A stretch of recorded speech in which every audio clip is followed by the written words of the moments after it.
Cylinder காலி ஆயிடுச்சுன்னா கவலைப்படாதீங்க. ஒரு சிலிண்டருக்கு நீங்க 2 சிலிண்டராவே புக் பண்ணி வாங்கிக்க முடியும். நிறைய பேருக்கு புக் பண்ணவே முடியலன்றீங்க, புக் பண்ணிட்டா ஆனா டெலிவரி லேட் ஆகுதுன்றீங்க. நான் சொல்றதை ஃபாலோ பண்ணுங்க, உங்களுக்கு உடனே புக் ஆயிடும். புக் ஆகுறது மட்டும் இல்ல, ஒரே நாள்ல உங்களுக்கு டெலிவரியும் பண்ணிடுவாங்க.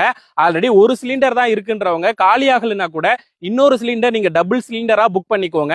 அப்பதான் சிலிண்டர் காலியானாலும் நீங்க இன்னொரு சிலிண்டரை யூஸ் பண்ணிக்க முடியும். உங்களுக்கு கால் பண்ணா புக் ஆகாது. அதனால உங்க மொபைல்ல குரோம் ப்ரௌசர் இருக்குல்ல, அதை ஓபன் பண்ணிக்கோங்க. ஓபன் பண்ணிட்டு அந்த சர்ச் பாக்ஸ்ல நீட் கேஐ இப்படி சர்ச் பண்ணுங்க. NEEDKI இப்படி சர்ச் பண்ணிட்டு இந்த வெப்சைட் உள்ள போங்க. அதுல கேஸ் புக்கிங் போட்டு இந்த போஸ்ட் இருக்கும். இது உள்ள போனீங்கன்னா இந்தியன் கேஸுக்கு தனியா, HP கேஸுக்கு தனியா, பாரத் கேஸுக்கு தனித்தனியா ஆப் இருக்கு, அஃபீஷியல் அப்ளிகேஷன். அதை இன்ஸ்டால் பண்ணிட்டு ஓபன் பண்ணுங்க. உங்க நம்பரை போட்டு ரிஜிஸ்டர் பண்ணீங்கன்னா போதும், நீங்க ஒரே ஒரு கிளிக்ல ஆர்டர் பண்ணிக்க முடியும். எந்த எக்ஸ்ட்ரா அமௌண்ட்டும் கொடுக்க தேவையில்லை. 100% இது ஆர்டர் ஆயிடும். நீங்க டபுள் சிலிண்டர் கூட இதுலயே புக் பண்ணிக்க முடியும். ஸோ உடனே போய் இன்ஸ்டால் பண்ணி ஆர்டர் பண்ணிக்கோங்க.